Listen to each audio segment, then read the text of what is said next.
beker glass, pengaduk kaca,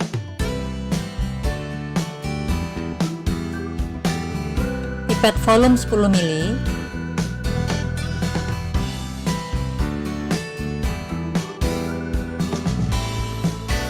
pipet filler atau pipet pump, sendok spatula,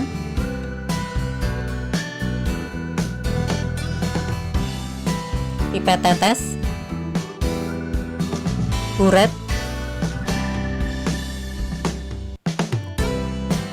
spatif dan klem. Dan untuk bahan-bahan yang perlu kita siapkan antara lain natrium tetraborak, HCl,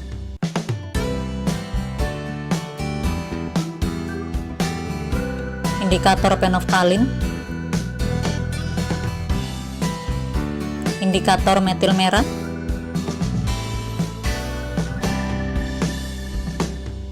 dan natrium karbonat sebagai sampel. Jangan lupa Aquades. Nah, tahap yang pertama yang harus kita lakukan adalah tahap standarisasi HCl. Karena HCl di sini akan kita gunakan sebagai titran, namun HCl bukanlah larutan standar primer, sehingga harus kita standarisasi terlebih dahulu. Nah, kita tuang larutan HCl ke dalam beker glass, kemudian isi buret dengan larutan HCl. Jangan lupa menggunakan corong dan pengaduk sebagai alat bantu untuk menuang larutan tersebut ke dalam buret.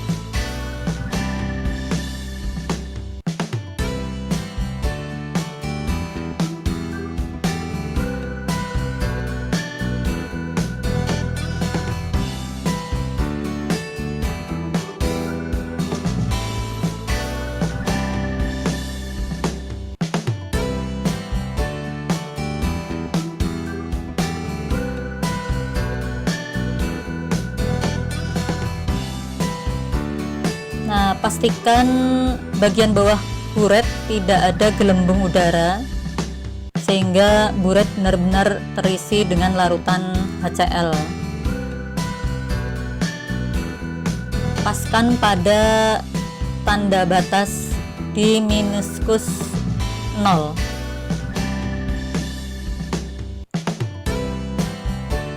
Keringkan bagian dalam leher buret dengan menggunakan kertas hisap. Hati-hati jangan sampai menempel ke larutan. Ini tujuannya adalah supaya tetesan yang menempel pada leher buret tidak menetes dan menambahi volume buret. Nah, kita ambil larutan standar primer, yaitu natrium tetraborat atau natrium atau boraks ya. Ini digunakan sebagai larutan standar primer. Kita pipet sebanyak 10 ml dengan menggunakan pipet volume.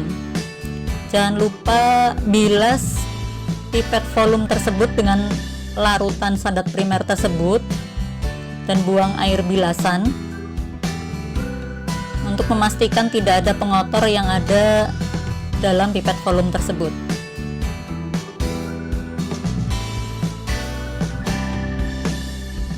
Kita pipet larutan borak tersebut,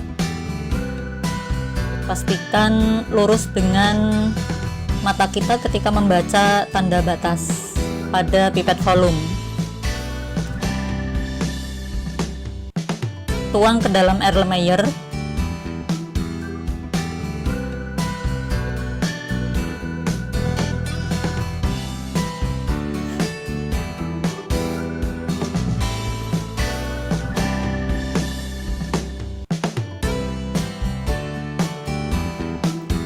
Tambahkan indikator metil merah, kira-kira 5 tetes.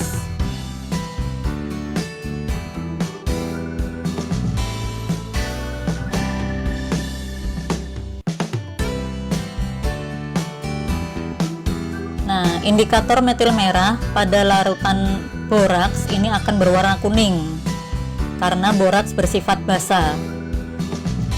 Nah, kita titrasi larutan boraks tersebut dengan menggunakan HCl yang ada di dalam buret.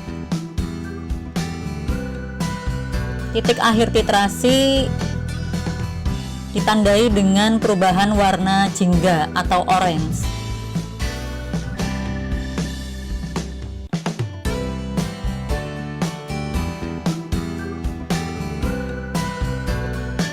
Nah, ini warna jingga yang dimaksud. Together we are.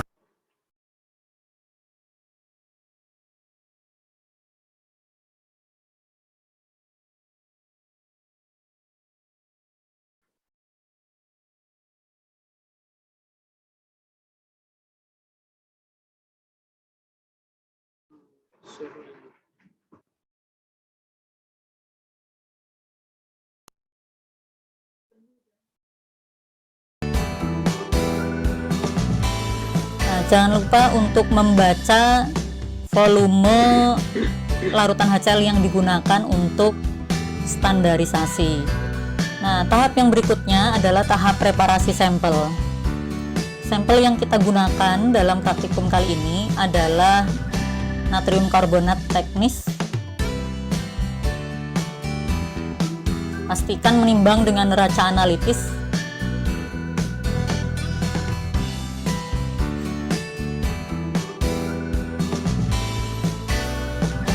Timbang sampel kurang lebih 0,1 gram.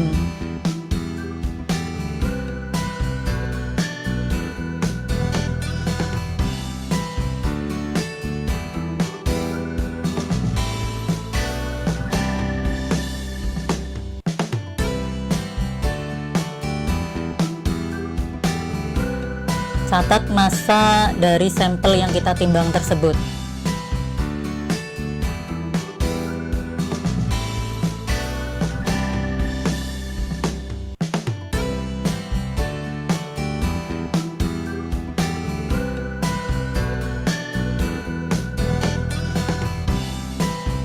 Nah, setelah ditimbang, sampel kita larutkan terlebih dahulu di dalam beker gelas.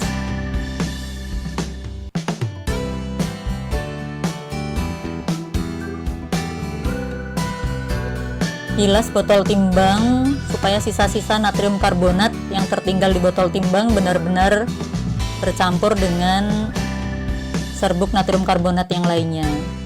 Jadi tidak ada yang tertinggal. Larutkan natrium karbonat di dalam beker gelas.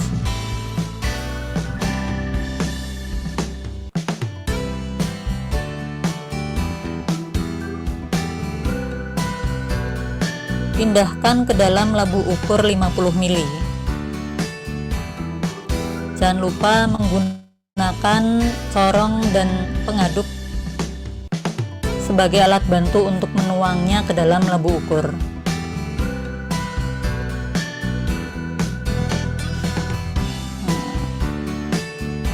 Bilas beker gelas.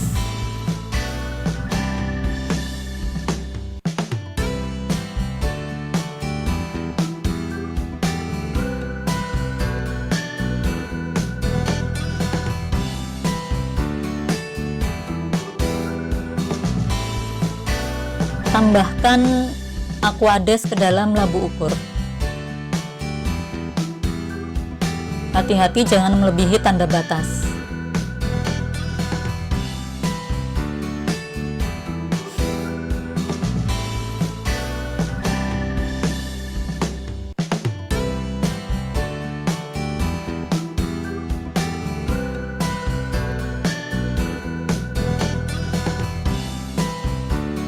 Pastikan membaca garis minuskus lurus dengan mata.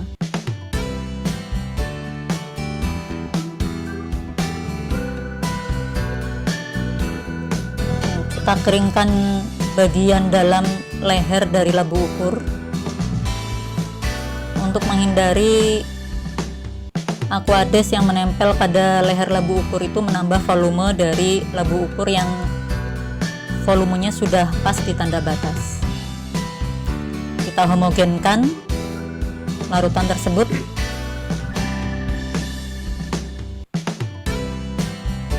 Nah, sampel sudah siap kita gunakan. Kemudian kita masuk ke dalam tahap penetapan kadar karbonat dalam sampel tersebut.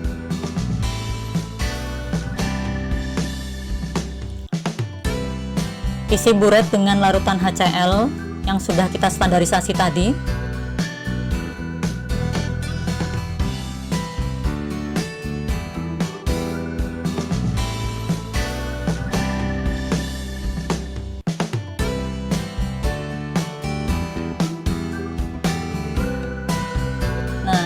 Kita pipet larutan sampel dari labu ukur. Bilas terlebih dahulu pipet volume dengan larutan sampel. Kita buang air bilasan tersebut. Kemudian kita pipet penuh sampai 10 ml larutan sampel.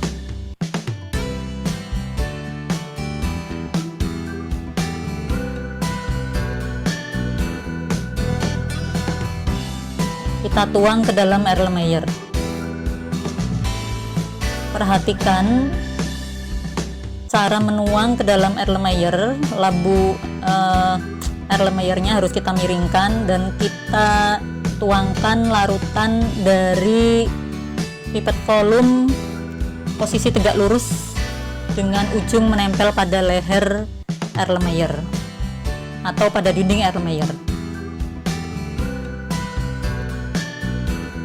Kita tambahkan indikator penoftalin kurang lebih 5 tetes dalam Erlenmeyer tersebut.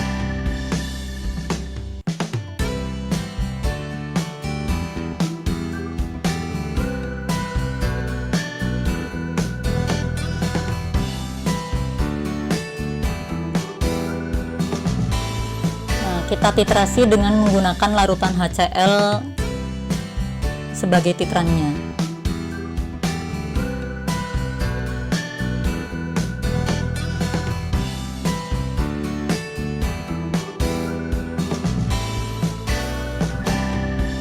Titik akhir titrasi ditandai dengan perubahan warna dari pink menjadi tidak berwarna atau pink hilang.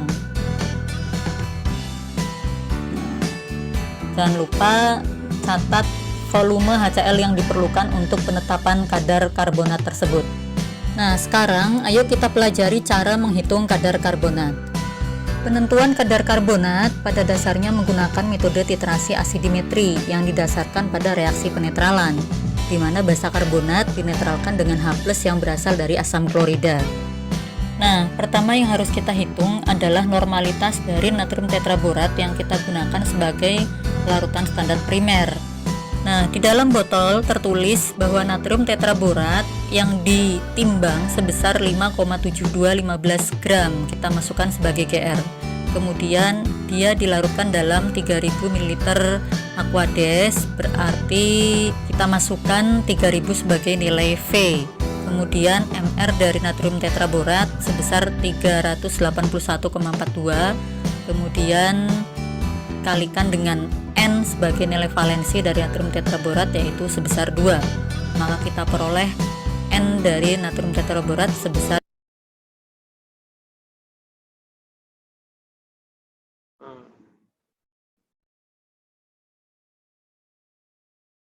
Sudah Pak?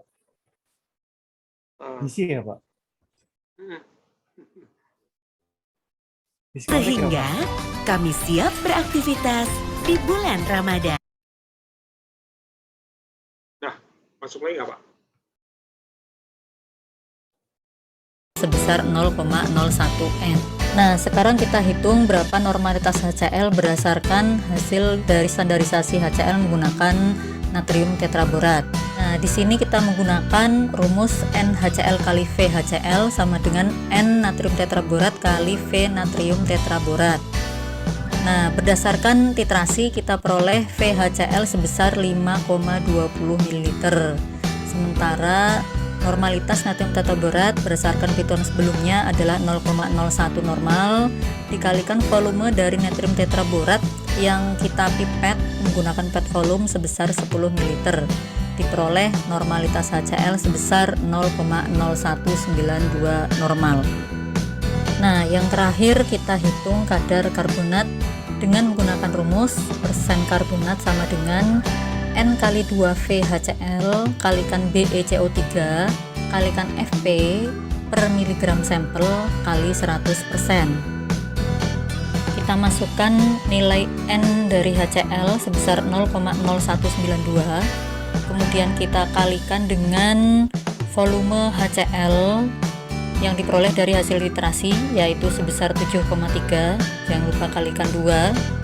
Kemudian kita kalikan dengan nilai berat ekivalen dari karbonat yaitu sebesar 60 dari berat molekul CO3 dibagi dengan valensinya sebesar 2. Nah, kemudian kalikan faktor pengenceran dari labu 50 ml kita pipet 10 ml kalikan 100% dibagi dengan massa sampel sebesar 0,1029 kalikan 1000 supaya jadi miligram, sehingga kita peroleh persen karbonat sebesar 40,86%. Oke, sampai di sini dulu pembahasan kita tentang penentuan kadar karbonat. Semoga bermanfaat. Jangan lupa like and subscribe. Oke. Ya Pak, sebenarnya itu saya ngambilnya metodenya aja karena maksudnya saya hanya LBS-nya tetap sama asam klorida gitu ya. Maksudnya tetap sama asam, tapi saya lebih ngambil ke sampelnya natrium karbonat Pak. Jadi memang nggak sama dengan yang tadi saya tampilkan itu kan dia asam sulfat ya Pak LBS-nya dengan sampelnya natrium karbonat. Oke. Ya. Mungkin ada yang mau ditambahkan Pak atau saya lanjut? Ya, ini saya tambahin sedikit di ini ya Pak ya ke teman-teman.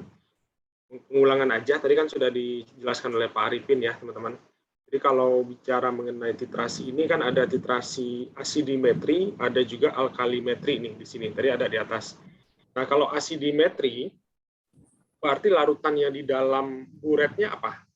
Asidimetri, ada yang tahu nggak? Asid itu apa sih? Asid, ya asam ya. Asam berarti di dalam buret atasnya itu adalah asam. Untuk mengukur apa? Kadar apa yang mau diukur kalau asidimetri? Yang di bawah apa berarti? Basa atau alkali ya. Jadi kalau asidimetri itu tujuannya adalah untuk mengukur konsentrasi atau kadar dari basa, di mana yang di atasnya itu adalah asam, di dalam Erlenmeyer tadi yang di bawah itu adalah basanya. Nah, sebaliknya kalau alkalimetri berarti mau mengukur asam. Alkalinya di atas, di bawahnya baru asam. Jadi tadi ada kalau alkalimetri di atas ada NaOH, di bawahnya HCl gitu. Kalau mau mengukur kadar si HCl-nya. Itu prinsip itu udah harus tahu dulu. Kemudian tadi juga Pak Arifin sudah sampaikan tentang larutan baku primer, larutan baku sekunder. Kalau larutan baku primer itu sudah baku, nggak perlu dilakukan standarisasi lagi, udah bisa dipakai. Kenapa? Karena larutannya udah stabil, kemudian larutan juga dibuat dengan peralatan yang sesuai itu. Sedangkan larutan baku sekunder itu tetap harus dibakukan lagi nantinya. Kenapa? Karena kadarnya itu berubah-ubah. Jadi pada saat mau digunakan dibakukan lagi, dilakukan lagi pembakuan lagi gitu. Larutan baku yang sekunder. Kenapa? Karena larutannya nggak stabil, kemudian pembuatannya pun juga tidak menggunakan secara standar. Biasanya dia tidak stabilnya itu pagi terbuat nih, siang kadarnya udah berubah, malam udah berubah lagi gitu. Maka setiap mau diukur, jadi rubah-rubah dulu, dipakai dulu itu pemakaiannya harus pas mau dipakai baru dibuat. Itu larutan baku sekunder. Kalau primer dia langsung dipakai aja gitu. Jadi itu beberapa konsep yang teman-teman yang perlu ketahui. Nah, kemudian kalau tadi asam di atas, bawah kan basa. Nah, pakai salah satu tadi Pak Arifin sudah sampaikan ada indikator. Indikator misalnya tadi ada terakhir yang kita lihat di video itu adalah PP ya, phenolphthalein. Phenolphthalein ini kalau di atasnya basa, di bawahnya asam, asam itu kalau tambah phenolphthalein warnanya merah muda kayak yang tadi. Kemudian ketika si asamnya turun, basanya turun terus sampai nanti pada titik tertentu dia sudah setimbang nih antara asam basa yang di atas dengan yang basa di bawah. Satu tetes aja kelebihan, nanti warnanya itu akan berubah menjadi tidak berwarna. Ya, akan hilang warnanya. Artinya itulah kadar stop titrasinya di situ. Sebaliknya, kalau kita menggunakan di atasnya itu adalah si asam, jadi asidimetri, kita mau pakai alkalimetri di bawah, asidimetri di bawahnya basa, jadi di atas ada asam klorida, di bawah NaOH, phenolphthalein tadi ketika ditetesin ke dalam basa, dia nggak berwarna. Jadi sebaliknya yang tadi ya. Tapi nanti ketika sudah mulai keseimbangan, satu tetes yang kelebihan dari satu timbangan itu, dia menjadi warna merah muda. Jadi stop titrasinya di situ. Jadi tujuan indikator tadi adalah untuk melihat ketika konsentrasinya sudah melewati batas keseimbangan atau titik akhir titrasi namanya. Titik akhir titrasi itu artinya disitulah kadarnya sudah mulai di stop. Jangan kelebihan. Karena kalau volumenya udah lebih, nanti kadarnya akan melenceng dibandingkan yang diharapkan. Karena kalau di farmakope Indonesia itu jangan lebih dari kurang lebih sekitar 0,05% ya harusnya ya. Tapi kalau lebih bisa jadi lebih dari atas itu. Jadi kadarnya malah jadinya over. Itu yang prinsip-prinsip dasar yang perlu teman-teman tahu ya. Jadi kalau asidimetri artinya di atasnya asam, kita mau menghitung kadar alkali. Sedangkan kalau alkalimetri, kita di atasnya itu alkali atau basa, kita mau menghitung kadar asam di bawahnya ya. Itu Pak Arifin mungkin tambahannya terkait dengan konsep yang di atas tadi ya Pak. Ya, baik. Terima kasih Pak. Saya lanjut ya Pak. Oke Pak, silakan Pak. Oke. Tadi kita sudah ke pembuatan LBS, LBP, terus kita sudah pembuatan LBS dari asidimetri. Oke, sekarang kita ke penetapan kadarnya. Nah, ini pembuatan sampel yaitu sampel NaOH. Jadi 0,1 100 mili. Nah, lihat konsentrasi di lautan induk. Lalu kalian pipet dapatnya berapa dengan P1 yang 1. Masukin ke label takar 100 cc. Lalu kita penentuan kadarnya dengan penentuan kadar NaOH dengan asam sulfat. Ini masih metode asidimetri ya. Jadi di buret kalian isi dengan asam sulfat, lalu di elemen kalian isi dengan 20 atau 25 cc NaOH. Lalu tambahkan indikator mm, lalu titrasi sampai menjadi merah muda. Catat volume asam sulfat yang dibutuhkan. Oke. Ini link YouTube-nya ya Pak, saya kirim ya Pak.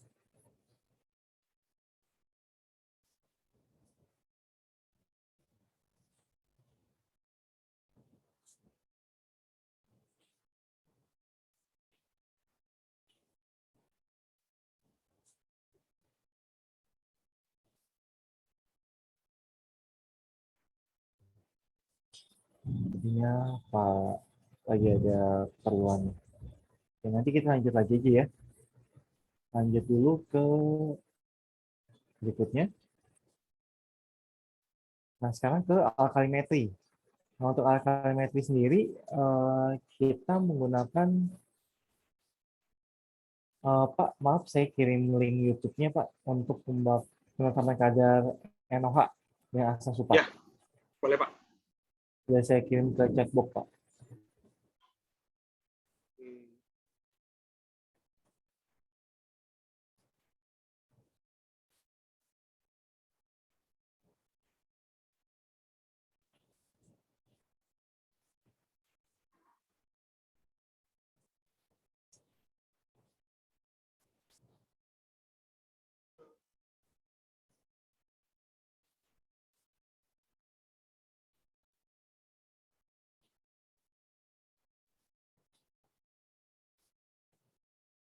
muncul ya.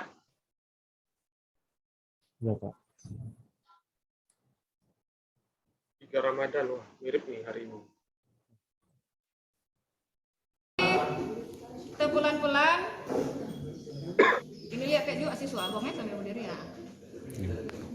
Bila perlu di sini ada DKT, terus siswanya juga terlihat.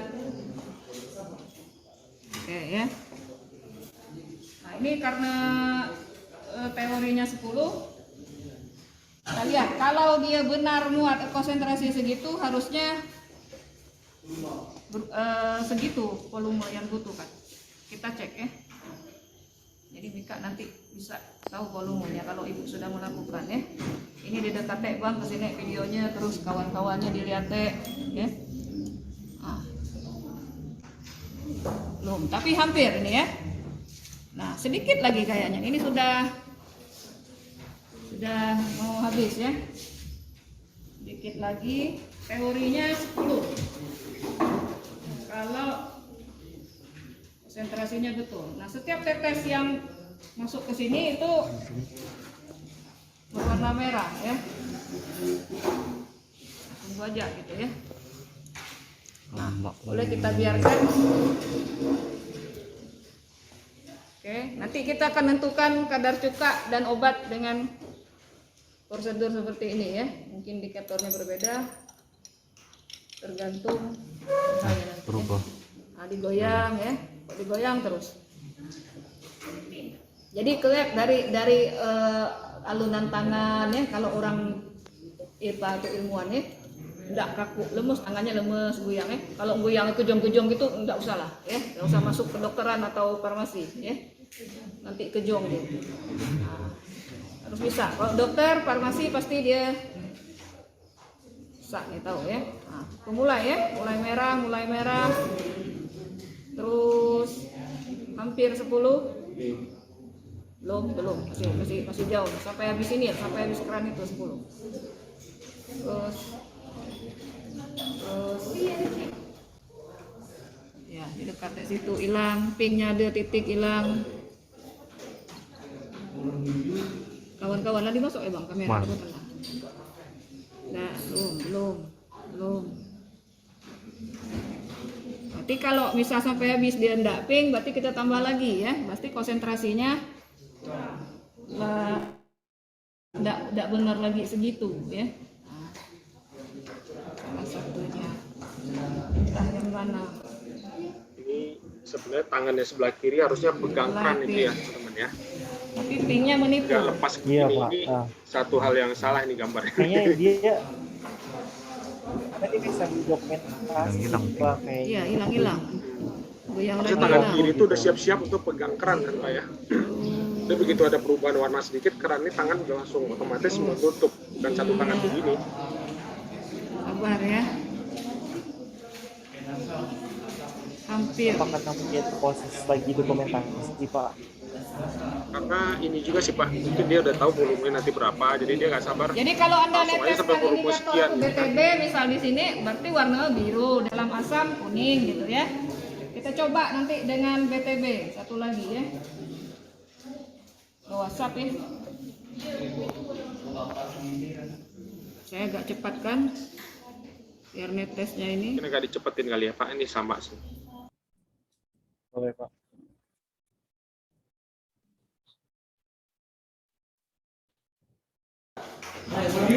Nah, tadi udah agak banyak ya, berarti dia sedikit lagi. Udah agak banyak tapi hilang lagi, berarti dia sedikit lagi. Nah, ini benar nih, tangannya yang kiri udah langsung pegang. Jadi kalau ada berubah warna di bawah sedikit aja, Habis. jadi langsung matiin keran. Nah, itu berubah kan di bawahnya, kelihatan. Kurang ya, masih. Ternyata banyak butuhnya. Di pause dulu Bang. Tadi Prinsipnya kayak tadi ya teman-teman ya. Jadi yang di atas tuh buret. Kita mau kalau asimetri berarti yang di atasnya asam. Kalau di asimetri ini, karena dia pakai phenolphthalein warnanya merah muda berarti 11. sedikit lagi Warna ya. merah mudanya benar-benar 11. Setetes. Nah, wah udah merah nih. Lihat. Dah. Sudah. Nah, kalau Anda neteskan ditekannya berlebih lagi, dia akan pekat, ya. Udah dipotong nih, udah sampai sini. Nah, terus ya. Perhatikan ini tadi Ibu berarti 17 tambah 3 20 ya. Butuhnya 20. Kalau saya tetesin lagi, ini namun titik akhir, terjadi perubahan warna. Berarti stop titrasinya sampai di sini, ya. Kalau Anda meneruskan lagi percuma karena warnanya akan kalau semakin Anda merah. teruskan lagi dia akan pink gitu ya. Oke, udah silakan. Terus matikan videonya, Ibu dipoto.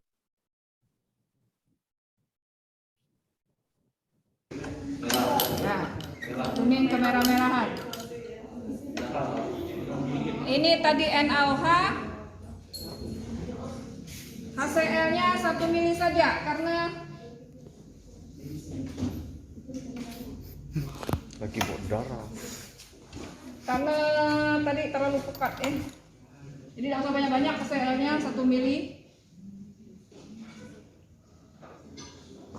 Ini juga kebanyakan, 1 mili aja biar cepat. Oke. Nggak kelihatan ya.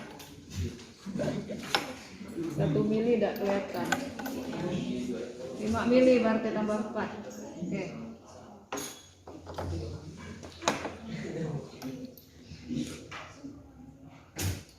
Ini asam.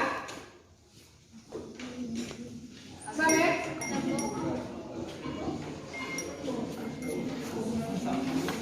BTB dalam asam warnanya kuning. Agak okem dikit ya gayanya.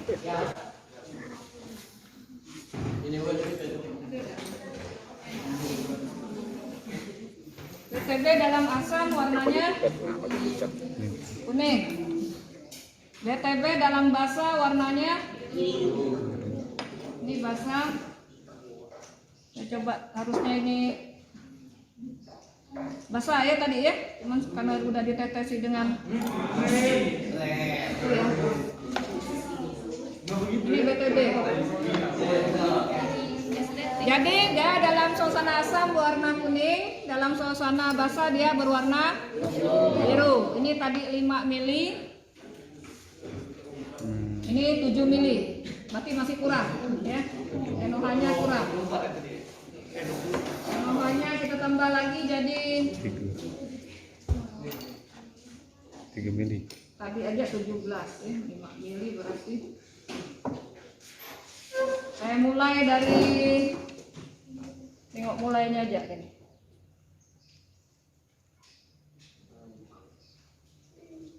Startnya nih, start.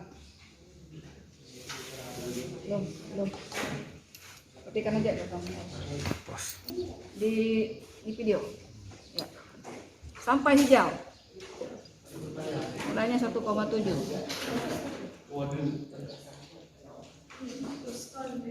Ininya 5 mili HCl-nya ya, catat 5 mili.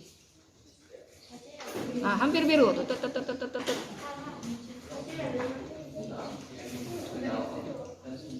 17 tadi, 10 tadi butuhnya berapa? 20.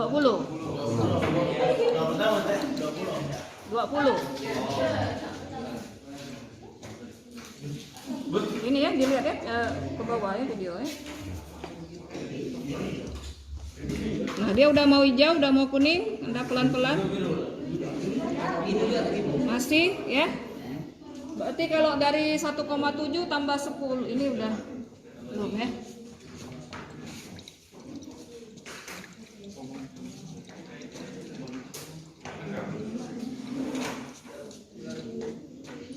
Hampir ya, hilang.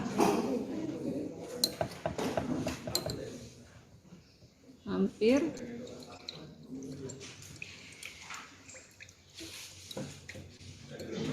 Anda harus jangan sampai ada yang, nah ini terjadi, pegang.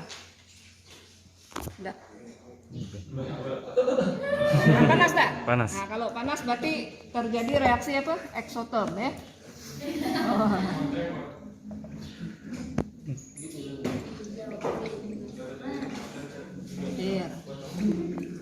Hampir. Belum. Berubah. Belum. Belum. Ah, ini udah terlewat. Enggak. Ya, itu berubah. Berarti udah jauh ya. Oke, pas. Berarti 17,3. Berarti volume yang dibutuhkan 17,3 kurang 1,7. Itulah volumenya ya. Oke, udah matikan dulu.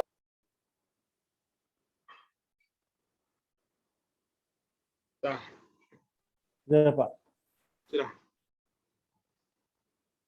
Sudah videonya, Pak. Oke. Sebelum kita lanjut, Bapak mungkin mau ada yang tambahkan? Nggak? Lanjut? Lanjut dulu, Pak. Kita, bentar. Saya selesai. Dari teman-teman ada pertanyaan dulu nggak? Yang sudah pernah titrasi siapa? Ya, mereka semua basicnya D3 deh, Pak. Farmasi. Oh, dari D3. Hmm. Sylvie dari D3.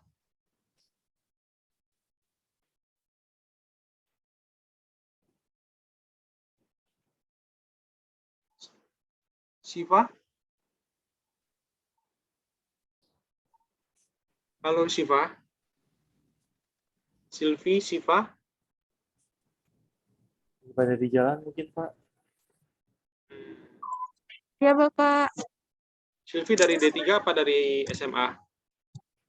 Oh, itu SMA. Oh, SMA. Udah pernah titrasi belum? Pernah waktu pernah. pas di SMS. Ya, tapi basicnya sih, Pak. Basicnya udah pernah Cuman, dapat. iya. Ibu mau tanya tadi yang pas bagian titrasi itu baiknya apa muternya itu searah dengan arum jam atau bebas, Pak? Yang diputar itu Erlenmeyer bawahnya. Iya, betul. Itu Oh, bebas arahnya kemana aja apa harus sesuai dengan jarum jam seperti ya, kalau dilihat hasilnya ya, itu kan tujuannya bukan memutar ya, tapi mengocok. Mengocok itu artinya membuat dia itu cairan yang turun dari buret ke atas, turun ke bawah. Jadi dia kalau dia belum sampai pada titik warnanya yang dia kehendaki, dia akan hilang lagi kan. Jadi pengocokan. Biasanya kalau orang kanannya pegang keran buret, yang kirinya pegang keran buret, yang kanannya pegang Erlenmeyer, kebanyakan berlawanan arah tuh jarum jam. Akan susah dia akan belok ke sini karena berlawanan itu. Kecuali sebaliknya, kalau dia kidal baru kayak gitu. Jadi disesuaikan dengan apa namanya kebiasaan ya, mana yang enaknya itu dia menggunakan apa. Oh, jadi Itu bebas ya, Sylvie. Pak? Jadi tidak mempengaruhi hasil akhir sih. Cuma yang penting adalah jangan sampai volumenya berlebih. Kalau volumenya berlebih, ingat tadi ya, di atas kan kalau sudah volume buretnya masuk semua, yang di atas kan tadi dikeringkan kan ya. Lihat nggak? Dikeringkan Iya, betul, pakai apa namanya tisu atau apa supaya volumenya itu nggak nambah. Karena sedikit aja perubahan volume itu nanti akan mengubah konsentrasinya semakin jauh dibandingkan konsentrasi yang diharapkan. Jadi benar-benar titrasinya ini kayak yang tadi ya, video yang kedua ya Pak Rikin ya. Tangan kanan aja yang main tuh, tangan kirinya nggak pegang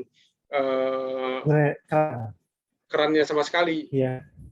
Kecuali memang dia udah pernah sering, pokoknya volume nanti kurang lebih sekitar 15, ya udah sampai 10, kadang-kadang turunnya semakin banyak.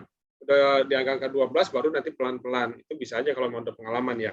Tapi kalau belum, kita nggak tahu di angka berapa, tangan kiri ini udah pasti langsung standby untuk menutup keran. Yang kanan ini sudah untuk memutar. Prinsipnya adalah kalau di atasnya itu tadi asam itu ya asam, kemudian di bawahnya ada basa yang kita mau cari berapa volume kadarnya itu. Di volume berapa sih nanti asamnya ini menyebabkan konsentrasi berapa nanti, di volume berapa nanti nih si asam ini turun ke bawah. Di volume itulah nanti dilihat di buretnya itu. Yang menentukan warnanya itu nanti di mana? Di indikatornya. Indikatornya itu macam-macam, tadi Pak Arifin sudah sampaikannya. Kalau phenolphthalein, merah muda seulas, jangan sampai tadi agak warnanya lebih kereng tuh yang kedua. warnanya benar-benar tidak seulas, jadi benar-benar warnanya itu cukup keras ya. Itu artinya volumenya udah lebih banyak.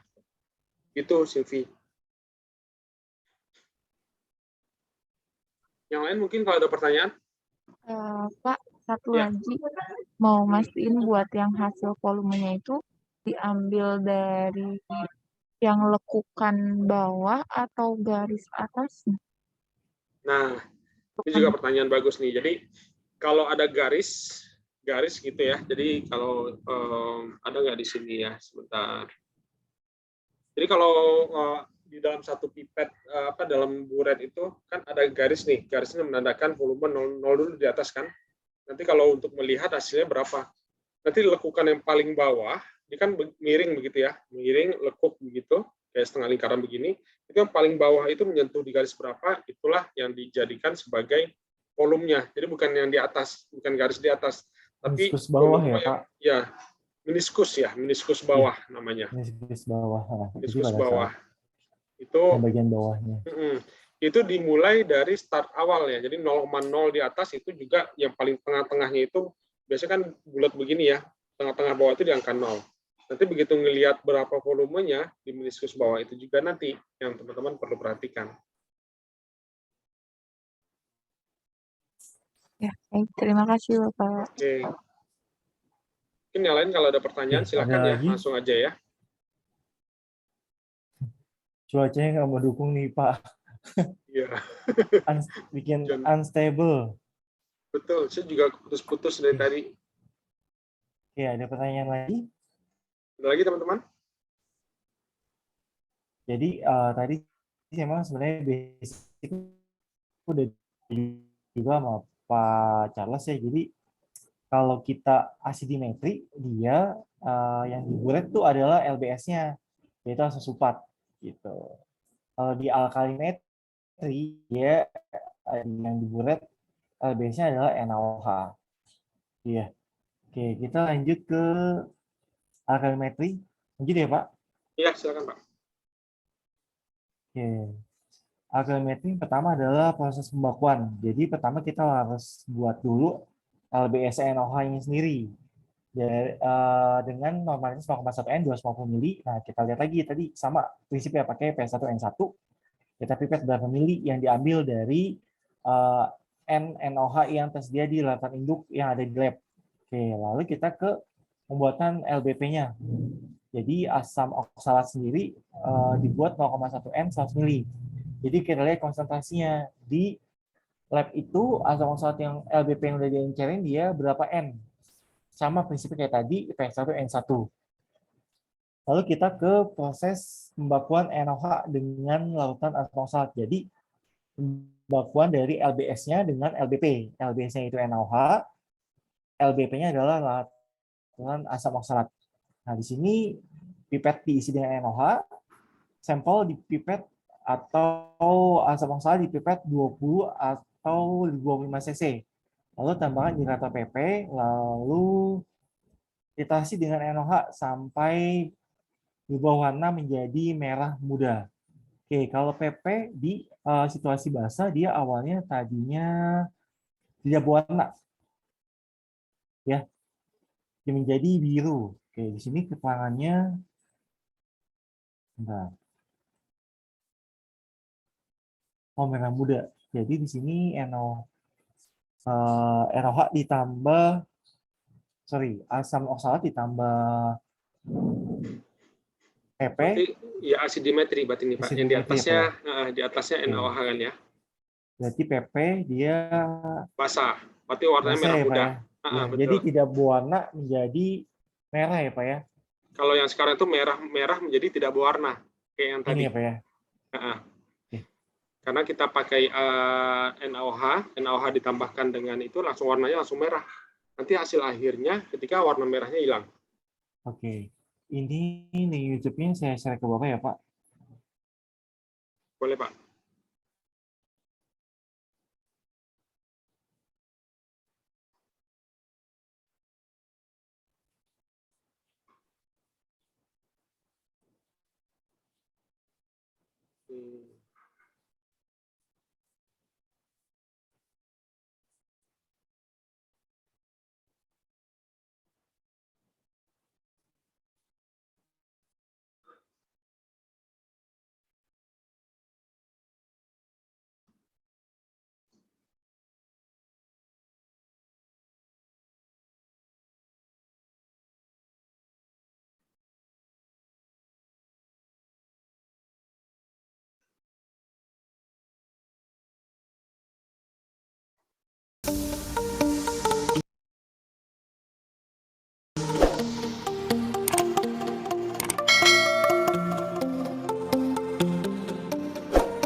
mengenai penetapan normalitas atau standarisasi NaOH dengan bahan baku primer asam oksalat.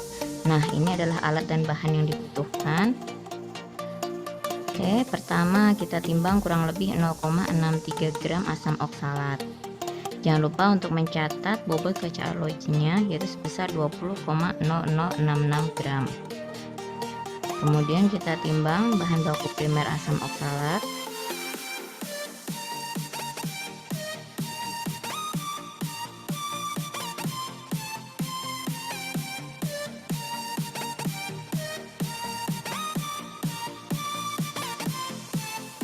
Oke, kemudian kita catat bobot kaca arloji dan asam oksalat sebesar 20,6371 gram.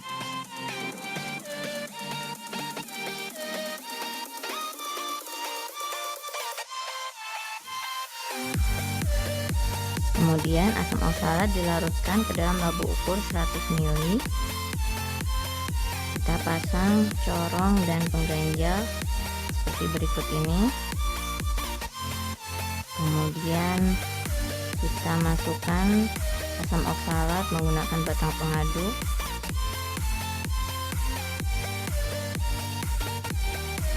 Dan jangan lupa untuk dibilas batang pengaduk dan kaca arlojinya agar tidak ada sampel yang masih menempel pada kaca arloji atau batang pengaduk, sehingga bisa bersifat kuantitatif.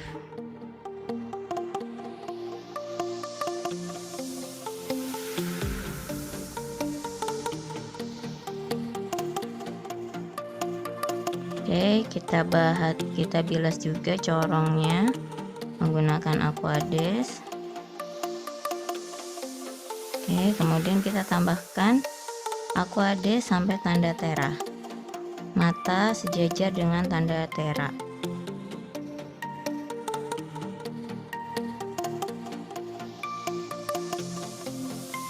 Oke, kita tambahkan dengan hati-hati.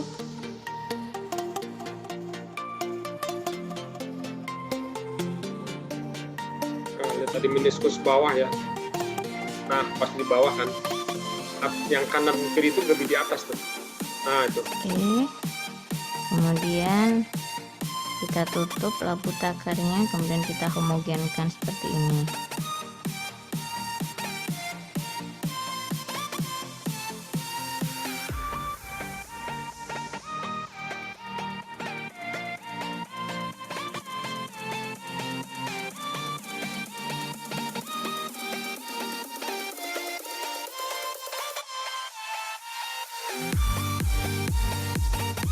Oke, apabila sudah, kita buka tutupnya. Kemudian kita bilas pipet volumetri 10 ml menggunakan larutan asam oksalat. Oke, kita pipet dan kita buang hasil bilasannya ke dalam beker gelas. Jangan lupa dibilas-bilas dengan cara diputar-putar. Kemudian kita buang ke beker gelas pembuangan. Ya, kalau sudah selesai, kita pipet larutan asam oksalat sebanyak 10 ml untuk Simplo.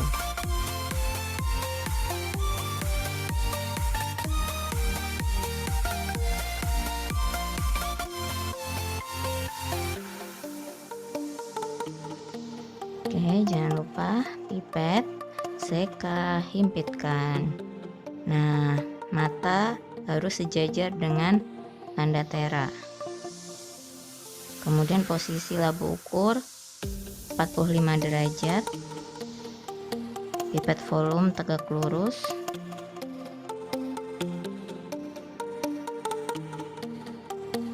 Oke, kemudian kita masukkan ke Erlenmeyer. Posisi juga 45 derajat.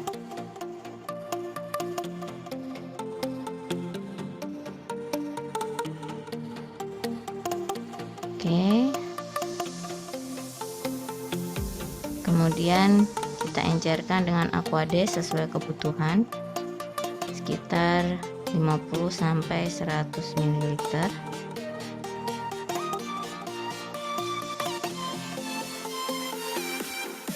Oke, jangan lupa kita tambahkan indikator PP 2-3 tetes.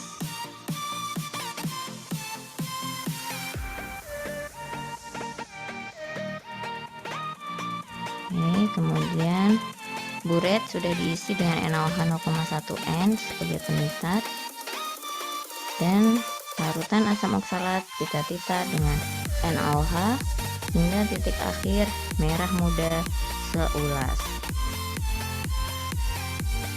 Oke, kita titar sampai titik akhirnya merah muda seulas.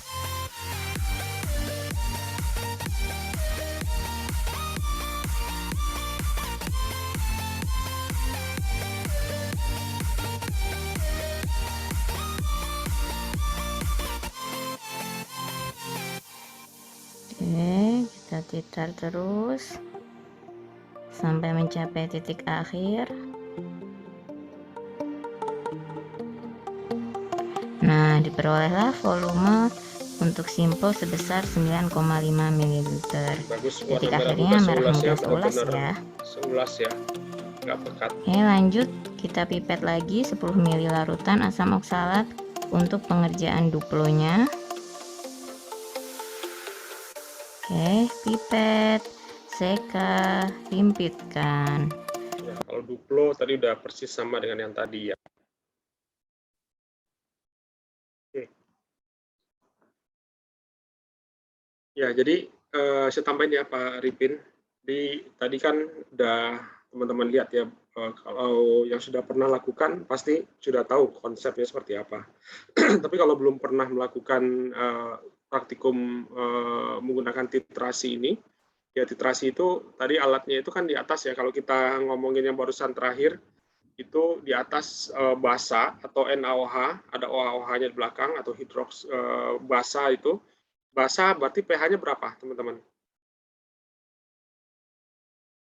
Yang di atas pH-nya berapa?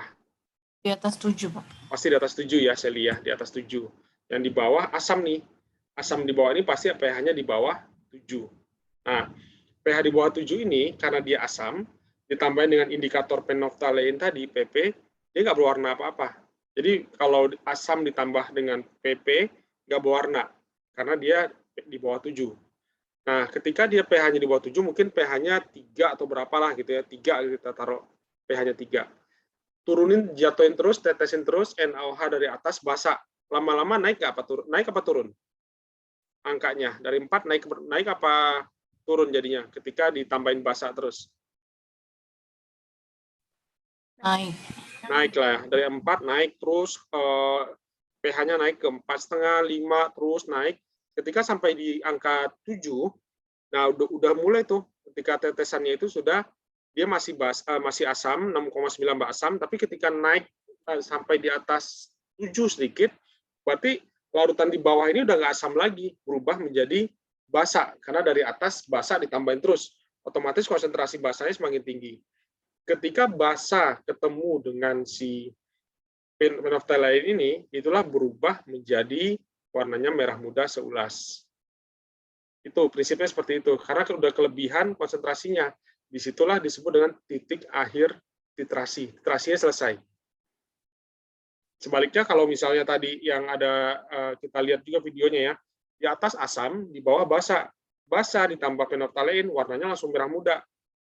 Nanti ketika dia pH-nya makin lama makin turun, ketika mendekati asam, satu tetes saja kelebihannya itu akan merubah warnanya menjadi, yang tadinya berwarna menjadi warnanya hilang. Jadi prinsipnya hanya seperti itu ya teman-teman ya. Jadi menarik, merubah konsentrasinya itu menjadi bisa ke asam, bisa ke basa, tergantung di atasnya apa. Kalau di atasnya asam, berarti yang basa di bawah berubah menjadi ke asam. Kalau di atasnya basa, kita rubah menjadi ke basa nanti yang di bawah ini. Jadi dia berubah tergantung dari indikator mana yang akan kita gunakan. Kalau indikatornya tadinya warnanya kuning, ada ya seperti itu ya, kuning nanti menjadi merah, methylene red, kayak gitu kan, kayak gitu. Kalau PP phenolphthalein yang tadinya berwarna menjadi tidak berwarna, atau yang berwarna menjadi tidak berwarna. Prinsipnya seperti itu. Jadi kita jadi tahu nanti konsentrasinya berapa sih yang didapatkan gitu. Nah, makanya di situ perlu nanti latihan, nanti mungkin di minggu depan kali ya kita coba latihan juga hitung-hitungannya seperti apa. Tadi kan sudah ada di video, tapi mungkin agak cepat ya. Tapi nanti kita coba hitung, termasuk mau hitung nanti koefisien atau valensinya berapa. Ada valensinya 1, ada 2, ada 3. Itu nanti kita coba hitung juga nanti di pertemuan berikutnya lah, sekilas nanti ya. Itu Pak Ripin tambahnya Pak. Terima kasih Pak. Kita lanjut ya Pak. Oke, silakan Pak.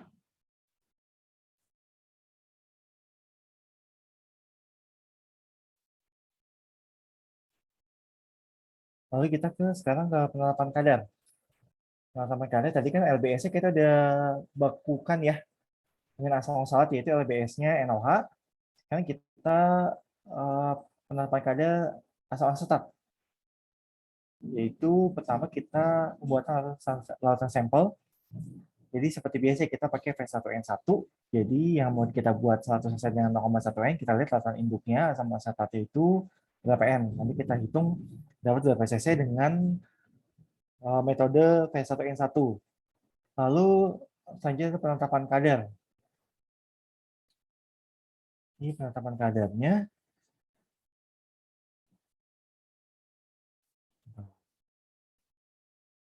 Jadi di buretnya kalian masukkan NaOH, lalu sampelnya di LMR kalian pipet asam asetat.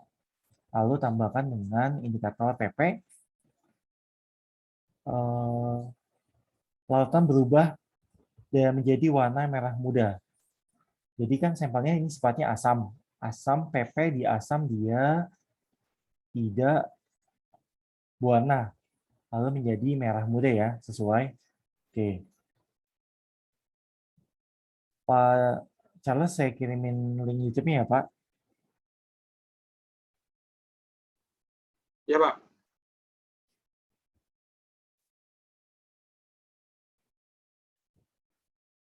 Sudah ya, Pak?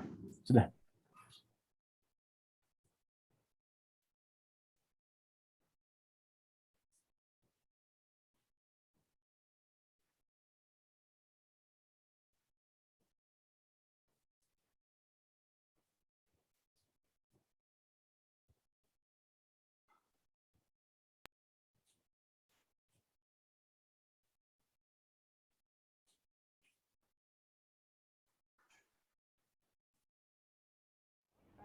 Kita akan melakukan penentuan kadar asam asetat menggunakan larutan beku sekunder NaOH.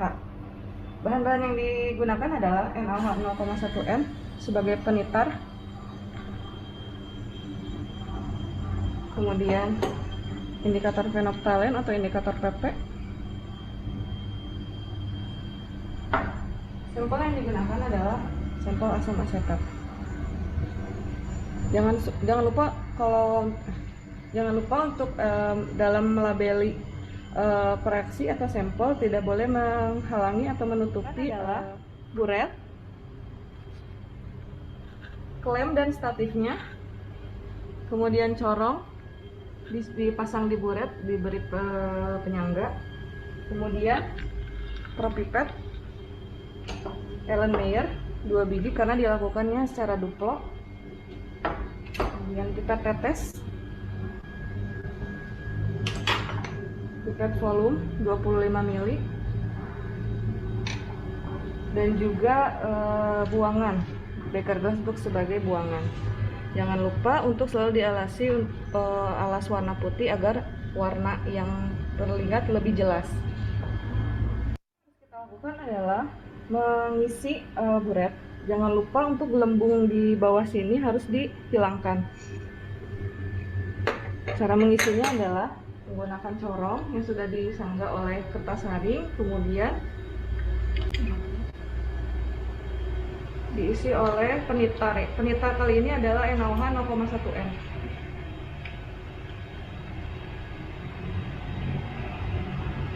Diisi lebih dari tanda 0, kemudian nanti akan kita nolkan seperti ini.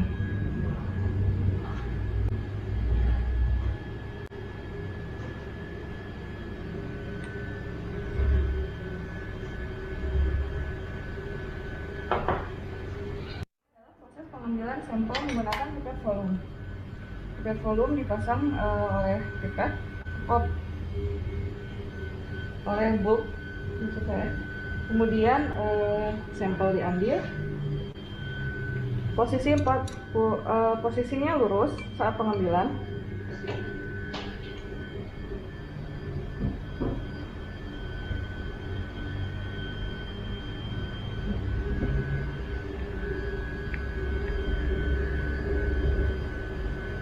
Diisi sampai di atas tanda batas pipet volume, seperti ini.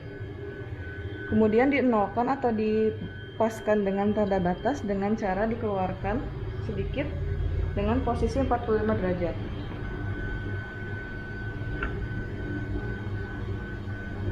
Seperti ini, bisa dilihat ujung cekungan larutan itu bertepatan dengan tanda garis pipet volume. Setelah itu masukkan ke dalam Erlenmeyer, posisi 45 derajat juga.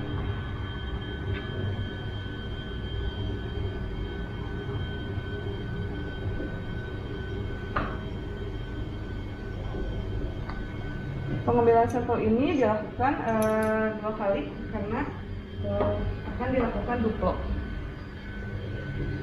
Setelah sampel diambil duplo atau sebanyak 2 kali, diambil sebanyak 25 mili masing-masingnya sampel, kemudian ditetesi oleh indikator PP sebanyak 3 tetes masing-masing.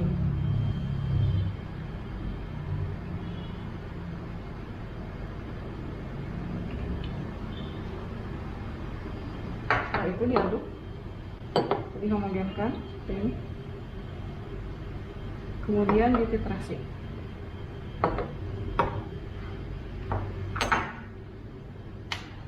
Kita mulai titrasinya.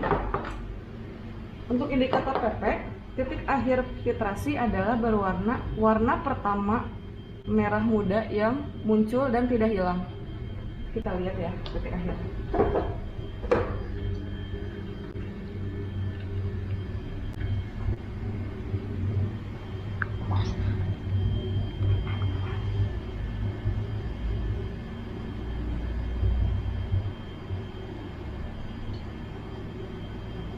Diaduk seperti ini.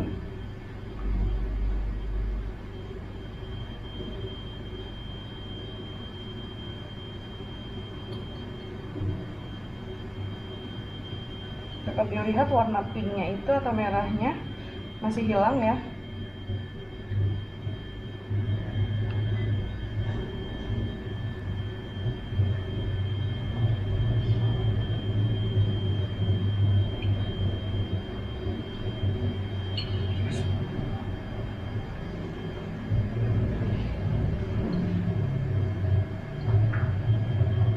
Jika ada penitar yang menempel seperti ini, baiknya dimiringkan agar bisa dihomogenkan, hilang, karena ini dapat menambah volume penitar.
Ya.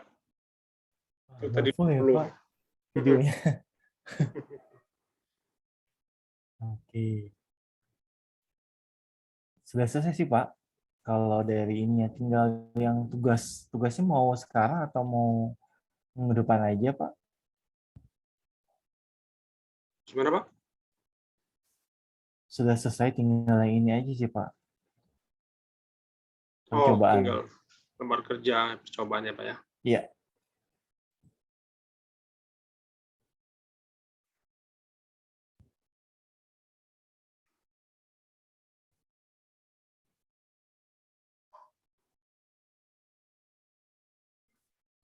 Tinggal ini aja sih Pak. Nah, oke. Ya, mungkin teman-teman ada pertanyaan, nanti kita simulasikan lagi ya untuk perhitungannya, karena beberapa perhitungan-perhitungan nanti kita coba realkan menggunakan senyawa-senyawa tertentu lah ya, kan beda-beda valensinya nanti tuh. Kemudian juga saya dan Pak Arikin mau lihat dulu berapa sih di dalam botolnya itu, berapa gram ya Pak ya, karena kita kan nggak lihat langsung botolnya saat ini ya Pak. Jadi berapa gram di situ, nanti berapa volumenya, nanti kita coba buat simulasinya dulu ke teman-teman, supaya nanti bisa mengisi dari lembar laporan yang ada. Ya, oke, paling itu teman-teman. Ya. Jadi ini belum dulu ya Pak, berarti ya lembar percobaannya ya. Lembar percobaannya belum dulu, kita belum isi saat ini. Nanti kita sesuaikan dengan berapa gramnya di dalam botolnya ada nanti di lab. Nanti kita lihat. Menyesuaikan, karena tadi kan banyak yang kita pengen pastikan juga, satu, di sediaan di lab kita adanya berapa N. Kan di situ ada ambil 0,1 N. Di lab kita berapa ya? 1 N apa 2 N ya? Kalau dia 1 N berarti kan pengenceran 10 kalinya ya. Nanti kita lihat berapa mililiternya. Tuh. Sejauh ini ada pertanyaan teman-teman?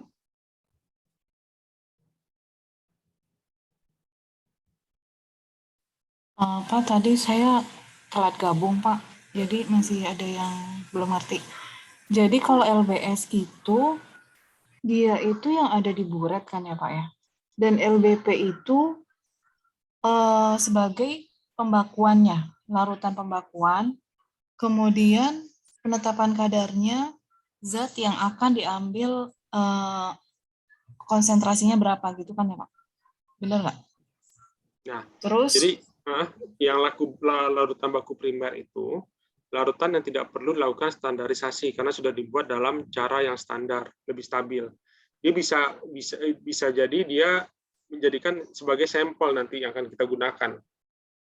Tapi kalau dia larutan bakunya primer, kita tidak perlu standarkan lagi. Tapi kalau dia larutan baku sekunder, dia tidak stabil. Jadi pada saat mau dilakukan penetapan kadarnya, kita akan menggunakan atau melihat nanti dibuat baru gitu, karena dia tidak dalam penyimpanan nggak stabil, kemudian umur penyimpanannya karena juga tidak lebih dari 2 minggu, jadi artinya dia perlu distandarkan gitu, karena dia tidak standar dan dia labil. Nah, kalau yang berdasarkan apa yang di atas di buret itu tergantung dari kita mau meneliti apa. Kalau contohnya kita mau praktikum asidimetri. Asidi itu kan asam. Metri itu ukuran, mengukur keasaman. Jadi kalau asidimetri artinya pengukuran menggunakan asam. Jadi yang kita ukur itu adalah basa. Nah, basanya ini basa yang mana? Basa yang larutan baku primer atau yang sekunder? Kalau dia primer, ya udah kita langsung pakai. Tapi kalau larutan baku sekunder, artinya dia perlu kita standarkan dulu. Itu kalau asidimetri berarti dia di atas di buretnya asam, di bawahnya itu basa. Jadi kalau kita contohkan di atas asam klorida, HCl, di bawah NaOH. NaOH ini nanti kita akan ukur berapa sih volume NaCl yang diperlukan sampai dia sampai di titik akhir titrasinya gitu. Itu asidimetri. Jadi baik lagi kalau asidimetri di atasnya asam untuk mengukur larutan basa yang ada di dalam Erlenmeyer bawah. Sebaliknya, kalau alkalimetri, alkali itu kan basa ya, basa artinya alkali. Alkalimetri ini untuk pengukuran basa, yang diukur apa? Yang diukur asam. Berarti yang di atas si NaOH-nya dibalik, di bawahnya sekarang yang asamnya, asam kloridanya. Apa yang diperlukan? Kita mau untuk merubah warnanya itu kita perlu indikator Indikatornya tadi ada phenolphthalein ya, phenolphthalein atau PP. Tadi di slide di buku teman-teman ya, di situ ada kalau phenolphthalein itu kalau dia asam, artinya larutan bawahnya itu asam nih di Erlenmeyer. Kita berarti alkalimetri karena yang di atas alkali. Dia begitu ditambahkan dengan phenolphthalein, dia tidak berwarna.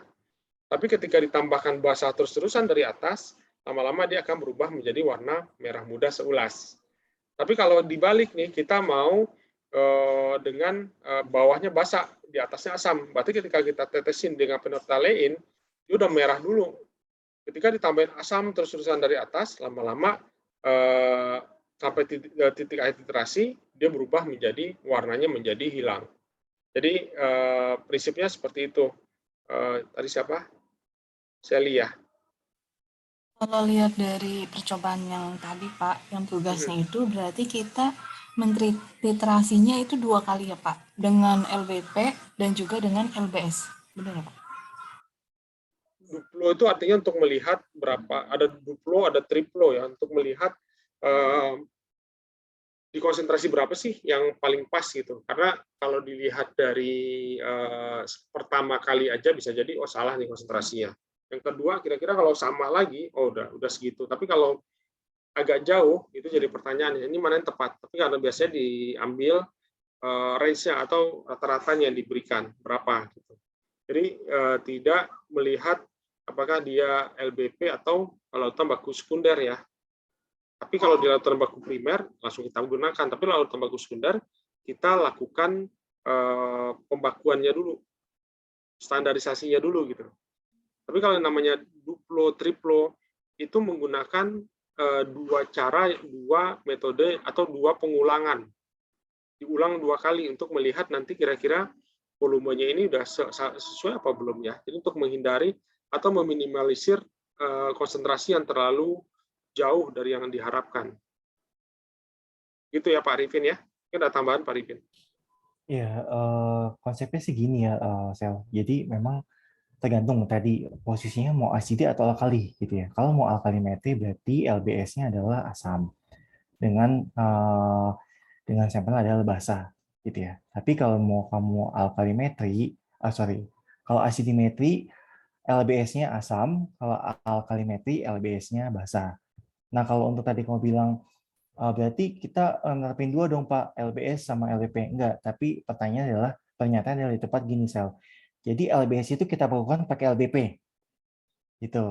Mau dia alkali atau mau asidi, tergantung nanti LBP-nya apa. Tapi LBS itu memang perlu dibakukan. Jadi kamu hanya perlu membakukan 1 kali. Sisanya adalah proses penetapan kadar dari sampel yang bersifat asam untuk alkalimetri atau sampel yang bersifat basa untuk asidimetri. Karena kalau kita ngomongin yang bawah asam berarti kan atasnya basa, berarti itu alkalimetri. Tapi kalau kita ngomongin bawahnya sampelnya basa, atasnya asam, berarti itu asidimetri. Gitu, Sel. Ya baik Pak, makasih Pak. Oke. Jadi LBS itu bisa dua-duanya ya Pak ya, bisa asidi bisa maupun tergantung alkali. ini ya Pak, tergantung mau asidi atau alkali. Artinya kita lihat zat ini, apakah zat ini stabil apa enggak. Kalau stabil ya udah dia larutan baku primer langsung, pakai aja langsung. Tapi kalau dia tidak stabil, kemudian dilihat juga konsentrasi berubah-ubah, nah itu perlu dilakukan pembakuan dulu. Sekali aja, nggak usah duplo. Duplo itu artinya 2 kali percobaan dengan metode yang sama. Didapat berapa sih hasilnya gitu. Untuk meminimalisir terjadinya kesalahan. Oke, gitu Sally. Iya, berarti benar ya Pak. Maksudnya dari LBS itu dibakukan dengan LBP. Kemudian setelah diketahui N-nya, baru kita menghitung kadar sampel. Gitu ya Pak ya? Iya. Iya, betul. Ya. Oke, ada pertanyaan lagi? Oke, yang lain ada lagi? Kalau nggak ada udah mau berbuka ya, udah mau beli. Udah galpok kayaknya Pak pada. Ya. Tadi belum beli takjil, mau beli takjil hujan katanya. Oh ya udah, kita kasih waktu buat beli takjil ya. Oke, Absensi di Pak Arifin? Iya, saya buat absen dulu ya, Pak. Ya, Pak. Silakan, Pak. Oke. Dia ada dia Hadir, Pak. dia ada. Oke, Hadir, Anita, Bapak. Mala, Anita hadir, Pak. Hadir, Pak. Mala. iya, Romli, Pak, hadir. Yulita, Hadir, Pak. Revelina, Hadir, Pak. Ade Sukma. Udah keluar, Pak. Ini yang keluar ya. Oke, saya lupa mulu nih ingetinnya. Septi Berta. Septi ada. Ada Septi. Ada Oke. Pak di partisipan. Oke. Siti Nurmaya. Hadir, Bapak. Oke, Ayudia. Hadir, Pak. Fahmi. Hadir Pak. Sulistiani. Coba bantu dicek Fahmi, Sulistiani ada nggak di partisipan?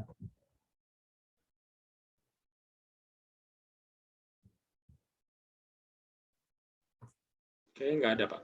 Nggak ada ya? Oke. Tapi tadi Ananda? ada join nggak, teman-teman? Ada yang lihat nggak? Nggak ada ya? Nggak ada, Ananda? Pak. Nggak ada, Pak. Ananda ada? Ananda ada, Pak, di partisipan. Sri Amalia? Sri Amalia ada? Hadir, Pak. Oke. Iskandar? Hadir Pak.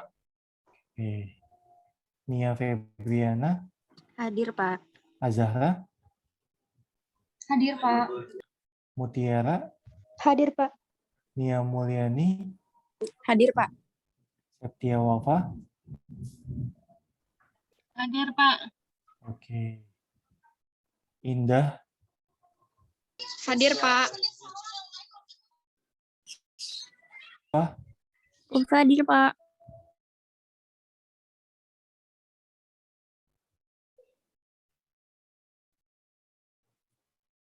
Oke. Teguh ada ya? Arif? Hadir Pak. Arif ada Arif? Hadir Pak. Oke. Siti Askia? Hadir, Pak. Oke. Civa?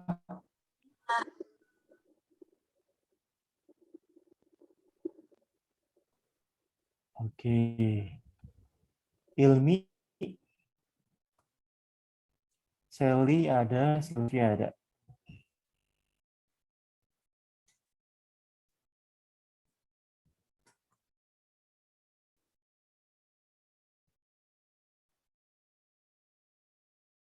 Oke. Sudah, Pak Charles? Ya. Ada pertanyaan lagi nih? Atau kita tutup, Pak? Kayaknya sudah cukup ya, Pak. Cukup. Udah pada galpok kayaknya. Oke, saya tutup ya, Pak. Oke, Pak. Silakan, Pak. Ya, baik.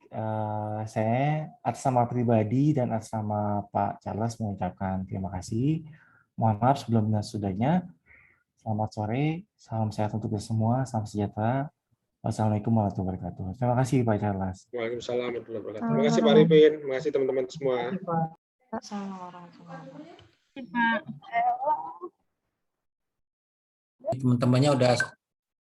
Teman-temannya udah siap semua, Romli?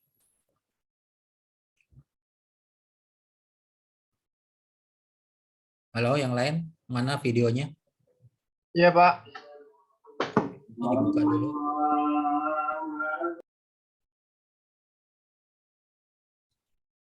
Videonya dibuka dulu untuk memastikan kita siap kuliah apa enggak.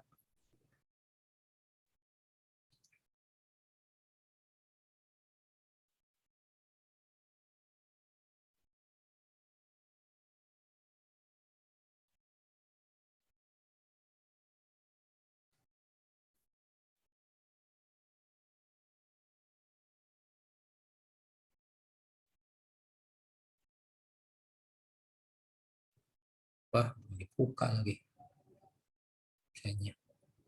Absennya belum dibuka, tolong di Japri sekretariatnya. Salsabila ya PJ-nya.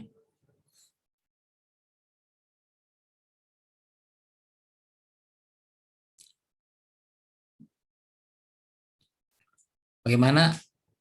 Kita bisa mulai?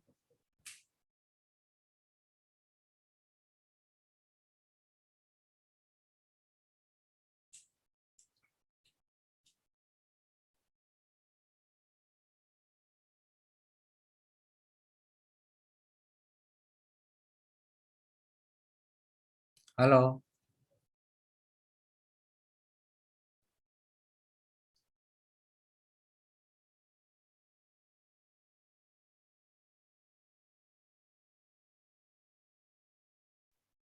Bisa, Kak. Saya absen ya. Dia Ayu Primastuti ada nggak? Dia Ayu. Hadir, Pak. Hadir. Hadir. Anita Rahman. Mala Komalasari. Hadir, Pak. Hadir. Muhammad Romli ada tadi ya. Yulita. Hadir, Pak. Yulita ya. Romli tadi. Yulita mana? Trapelina Endi Pratiwi. Hadir, Pak. Ade Sukma. Ade, mana Ade? Sudah keluar dari IPA, Pak. Oh iya benar. Septi.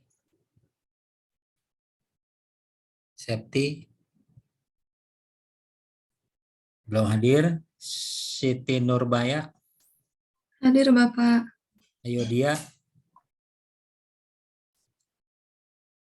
dia. Belum hadir. Fahmi.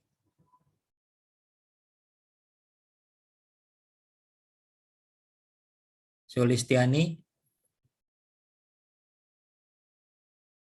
Ananda Sela Rahayu belum hadir juga. Sri Amaliah Majid masih belum nyaut. Iskandar Hakim. Hadir, Pak. Ya, Nia Febriana.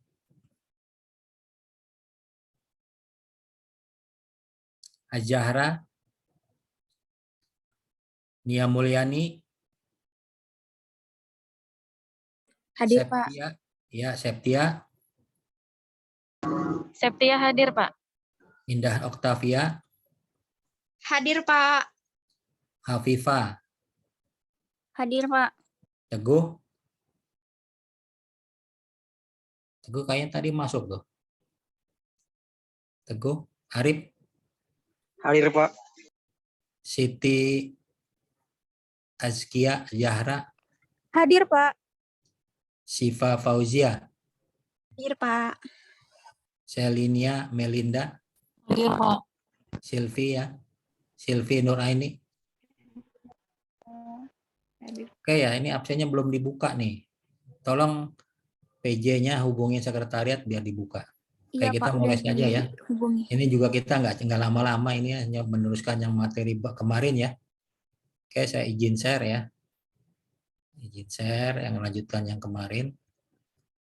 Oh, ini bukan ini.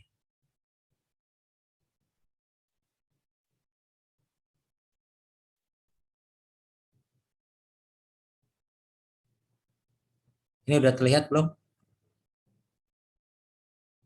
Sudah ya? Pak. Oke.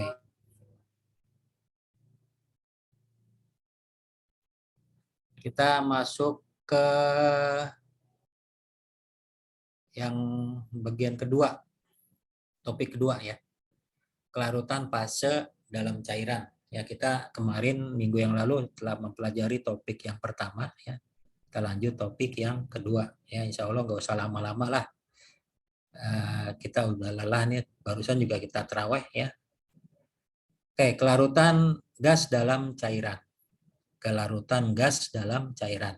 Kalau kita bicara gas dalam cairan, kalau di farmasi itu udah nggak aneh ya, karena banyak cairan yang memang di dalamnya ada gas dan itu bisa dijadikan sebagai obat ya. Contohnya obat-obat effervescent ya. Effervescent itu obat-obat yang memang menyegarkan ya, karena kita mengkonsumsi gasnya itu gas karbon dioksida sehingga rasa segar ada di mulut kita. Ya, kalau kita coba effervescent itu misalnya kalsium dioxide ya, kemudian effervescent yang lain ya itu enak di mulut ya. Kalau minuman-minuman seperti Coca-Cola, Fanta itu memang udah pasti ada gas karbon dioksidanya. Kalau kita lihat di gambar ini, suatu tablet effervescent dia akan pecah dan mengeluarkan gas karbon dioksida CO2 ya. Dan itu untuk di lambung itu kerasanya nyaman juga ya gas CO2-nya ya. Karena di lambung kita juga ada banyak asam dan basa ya. Asam dan basa sehingga kadang-kadang kalau kita juga salah-salah banyakan minum di lambung juga akan menjadi kembung ya. Kembung dengan gas karbon dioksida. Oke. Kelarutan gas dalam cairan itu dapat diartikan dengan konsentrasi gas yang terlarut dalam larutan ya pada kesetimbangan dengan gas murni. Kelarutan ini ya, kelarutan gas dalam cairan ini dinyatakan dalam hukum Henry. Hukum Henry. Ini penemunya biasanya namanya Henry nih, makanya diabadikan menjadi hukum Henry. Dirumuskan sebagai C2. C2 itu adalah konsentrasi gas terlarut ya, konsentrasi gas terlarut dalam satuan gram per liter. Gram per liter pelarut. P adalah tekanan ya, tekanan parsial dalam satuan milimeter Hg. P ini dalam satuan milimeter Hg ya. Kalau satuan tekanan gas itu kan ada 1 atmosfer ya, 1 atm. 1 atm itu nilainya 76 cm Hg. 76 cm Hg. Jadi kalau dalam satuan milimeter 1 atm itu 760 mm Hg. Tapi P di sini, tekanan di sini ya sudah dinyatakan langsung dalam milimeter Hg. Kemudian delta ya. Ini kalau bahasa Yunaninya dibaca tau. Tau atau delta adalah tetapan ya, perbandingan untuk larutan tertentu yang sedang diselidiki. Sering juga disebut sebagai koefisien larutan. Jadi C2, konsentrasi gas terlarut adalah sama dengan delta dikali P, tau dikali P ya. Tetapannya ini konstanta biasanya tetapan dikalikan dengan tekanan. Itu C2, konsentrasi gas dalam larut. Contoh, berapa gram oksigen yang terlarut dalam 1 liter air pada temperatur 25 derajat Celcius dengan tekanan 300 mm Hg. Kalau diketahui konstantanya 5,33 kali 10⁻⁵. Nah, konstanta ini adalah tau ya, delta. Nih, delta. Ya, delta itu tetapan kelarutannya.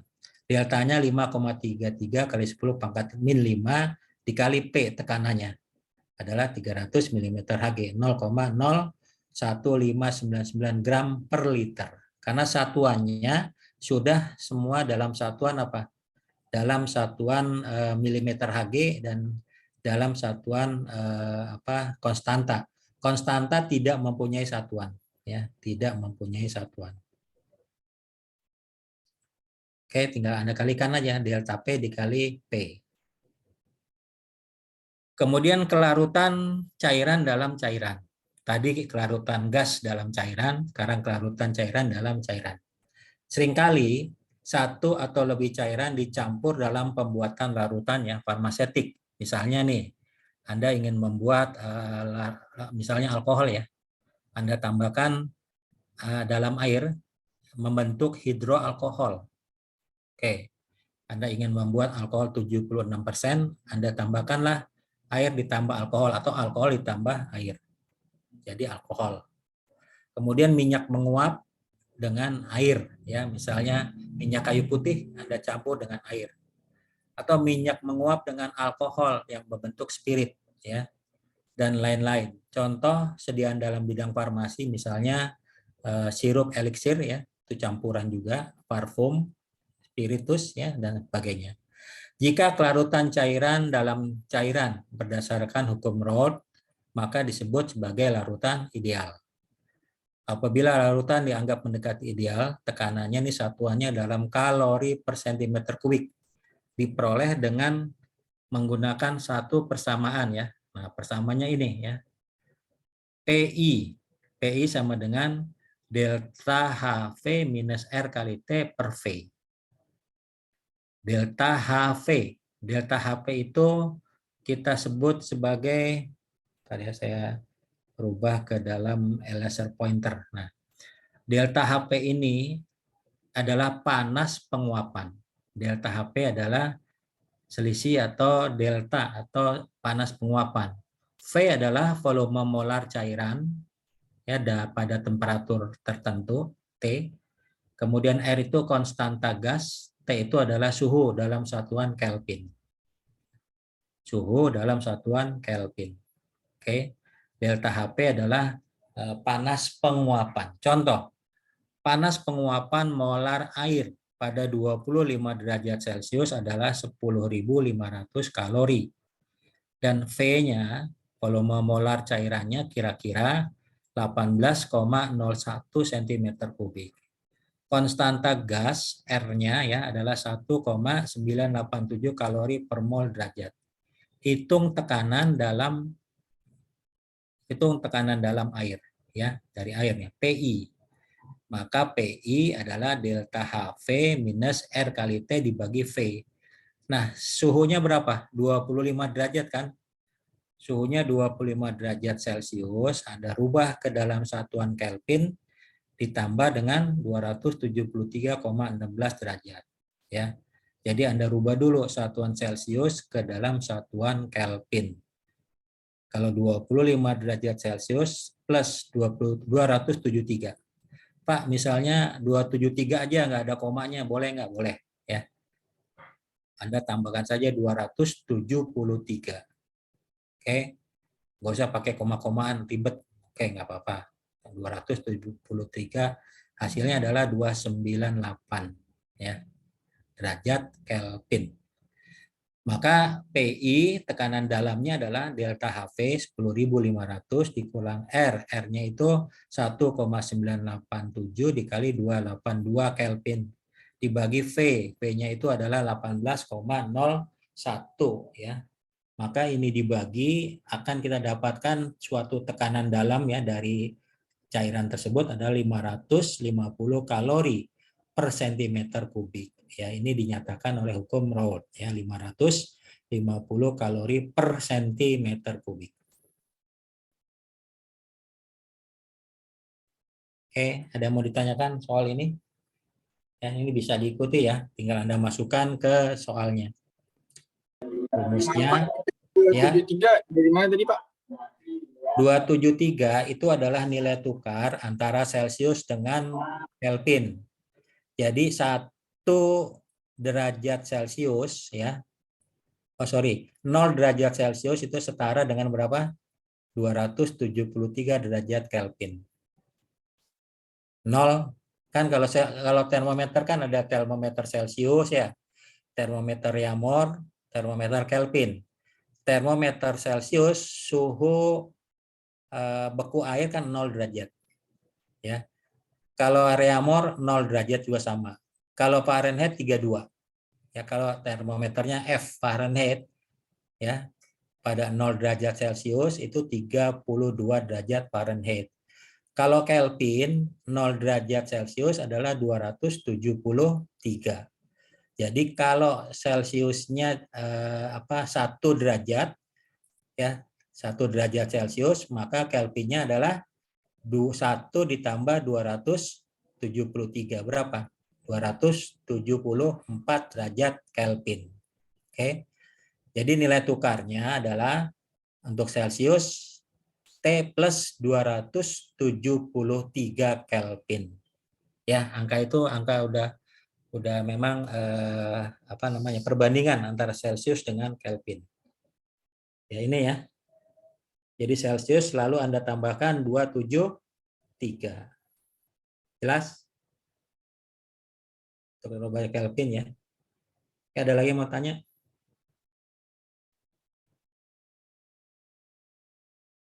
Oke, lanjut. Cukup, Pak. Oke. Kelarutan zat padat dalam cairan. Yang tadi cairan dalam cairan, sekarang padat dalam cairan. Ini beda lagi. Kelarutan zat padat dalam larutan ideal itu bergantung pada temperatur, pada titik leleh zat padat, dan pada panas peleburan molar atau delta HF-nya. Ini dirumuskan dengan minus log X2 ya, sama dengan delta HF per 2,303 R dikali T0 ya. T0 itu titik leleh zat terlarut ya. Ini setemperatur juga ya, tapi dia dinyatakan sebagai titik leleh. Tapi satuannya itu adalah Kelvin. Minus T, T itu temperatur mutlak ya. Ini juga dalam Kelvin. Kalau nanti soalnya itu adalah Celsius, Anda rubah semua dalam satuan Kelvin ditambah 273. Nah, R di sini adalah bilangan Avogadro. Angka 2,303 dari mana? Itu adalah nilai konversi dari logaritma ya. Nilai konversi dari logaritma ini log biasa ya, tapi kalau asalnya dari log naturalis, maka nilai konversinya adalah 2,303. Ini diingetin aja nih, ya angka ini. Contoh, ya, Anda lihat. Berapa kelarutan naftalen? Naftalen, ada yang tahu nggak naftalen apa? Fenoftalen, naftalen ya. Kelarutan ada serbuk ya, serbuk biasanya disebut fenoftalen ya. Serbuk itu untuk apa? Untuk praktikum ya, untuk praktikum zat pewarna. Berapakah kelarutan naftalen dalam larutan ideal 20 derajat Celcius? 20 derajat Celcius jika titik leleh naftalen 80 derajat Celcius dan panas peleburan molar 4.500 kalori per mol. Nah, titik leleh kan 20 derajat. Anda tambah 273, rubah menjadi satuan Kelvin. Ya, kemudian untuk naftalen 80 ya. 80 ditambah 273, 353. Maka masukkanlah ke rumus minus log ya X2 sama dengan delta HF per 2,303 dikali R. T0-nya masukin. T0-nya masukin ya. Adalah 353 nih. Kemudian minus T, T-nya 293. 353 min 293. Kemudian 2,303 dikali R, R-nya 1,987. Ini sih biasa nih Anda kurangin. 353 dikurang 353 dikurang 293 dibagi 293 dikali 353. Ini diselesaikan. Satu persatu pembilang dan penyebut ini diselesaikan, baru dikalikan. Kemudian di sini ada apa nih? Minus log X2. Ya, Anda tahu kan anti logaritma ya? Ini saya harap Anda sudah pelajari nih. Saya nggak akan ngajarin deh. Ini pelajaran waktu SMA. Minus log X2. Minus log X2. Nah, berarti X-nya berapa? Ya, pakai anti log. Ya. Pakai anti log. Oke. Belajarin ya. Nanti pertemuan minggu depan akan saya tanya nih, bagaimana cara mencari nilai X2 0,27. Ya, ini dapatnya. Ini dari nilai log. Ya, log. Kalau minus itu lognya 0, ya, minus log. Oke. Coba ya dipelajari ya, ini PR yang pertamanya nih. Kenapa mendapat nilai X2 adalah 0,27. Oke, ini PR yang pertama ya. Buktikan aja. Nanti dikirim ke email saya. Kemudian lanjut ke larutan non-ideal. Kelarutan zat padat dalam larutan non-ideal dinyatakan dalam persamaan berikut. Hampir sama yang tadi, tapi ini apa? Ditambah log Y2. Di mana Y2 adalah koefisien keaktifan.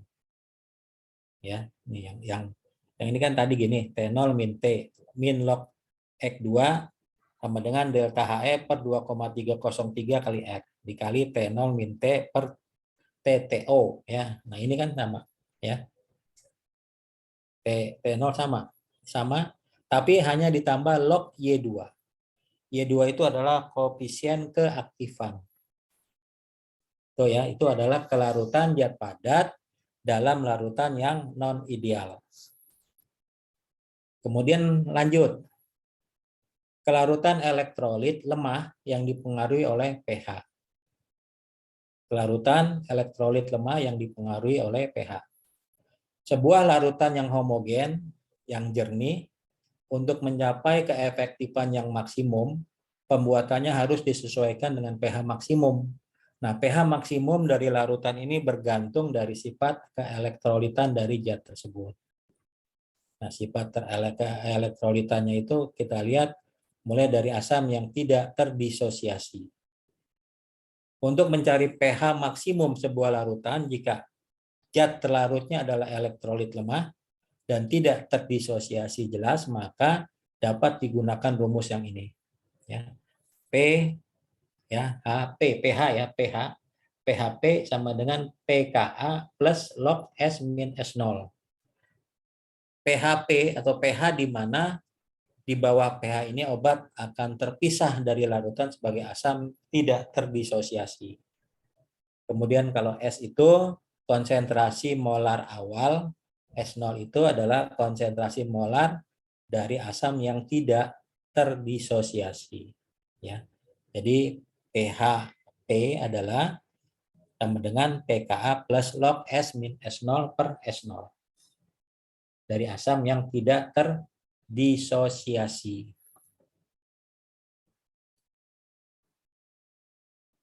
Oke, lanjut. Nah, ini ada contoh soal ya. Di bawah pH berapakah fenobarbital? Ya, fenobarbital itu luminal ya. Fenobarbital itu luminal ya. Obat tidur ya. Fenobarbital bebas mulai memisah dari larutan yang mempunyai konsentrasi awal 1 gram fenobarbital natrium ya, garam dari natrium fenobarbital per 100 ml pada suhu 25 derajat Celcius. Kelarutan molar S0-nya adalah 0,0050, pK-nya 7,41 ya pada suhu 25 derajat, bobot molekulnya 254.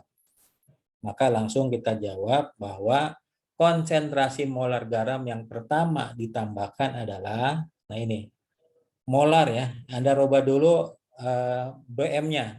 BM itu gram, ya molarnya. Molar gram adalah gram zat terlarut dibagi bobot molekulnya, MR-nya, dikali 1000 per mililiter. Ini dirubah ya. Jadi Anda harus mencari nilai molaritas. Molaritas ya, molaritas adalah mol per liternya, mol per liter M. Atau kita lihat dibagi bobot molekulnya 254 ya. 254 BM 1 gram dibagi 254 hasilnya 0,039 molar. Maka PHP-nya adalah pKa. pKa itu adalah 7,41, log S-nya itu adalah 0,039 ya, minus S0-nya. S0 fenobarbital 0,050 ya dibagi S0 ya, ini. Maka nilai pH-nya adalah 8,24. Ya. Coba Anda coba latihan, nanti soal-soalnya persis seperti ini. Ya, ini saya bocorin nih. Anda yang rajin latihan ya bisa